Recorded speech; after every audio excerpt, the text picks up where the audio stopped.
આઝાદ દેશના ઇતિહાસમાં પહેલીવાર કોઈ મુખ્યમંત્રીની પદ નહીં છોડવાની રાજત વચ્ચે આખરે ગુરુવારે પશ્ચિમ બંગાળમાં રાજ્યપાલ આર.એન. રવિએ વિધાનસભા ભંગ કરી દીધી હતી.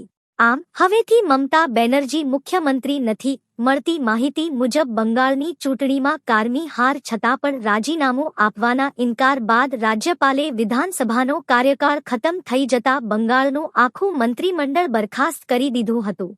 ખાસ વાત તો એ છે કે રાજીનામા પર જારી રાજકીય ખેંચતાણ વચ્ચે વિધાનસભા ભંગ કરવાનો નિર્ણય પૂર્ણપણે બંધારણીય પ્રક્રિયા હેઠળ લેવાયો છે. આ ફેસલા સાથે 15 વર્ષના તૃણમૂલ યુગનો બંગાળમાં વિધિવત અંત આવ્યો છે.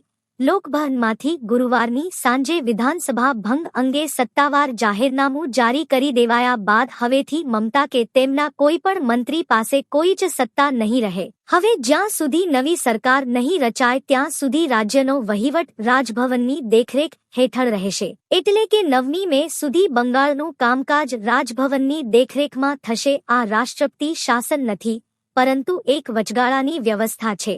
શુક્રવારે ભાજપ વિધાનસભા પક્ષની બેઠક થશે, જેમાં મુખ્યમંત્રીના નામનું એલાન કરાશે અને 9મી મે શનિવારની સવારે શપથગ્રહણ સમારોહ યોજાશે, જેમાં વડાપ્રધાન નરેન્દ્ર મોદી, ગૃહમંત્રી અમિત શાહની સાથોસાથ ભાજપ અને એનડીએના મુખ્યમંત્રીઓ જોડાશે. બેનર્જીએ પરિણામને મનગઢંત ગણાવી દીધા હતા અને હાર માનવાનો પણ ઇનકાર કરી દીધો હતો.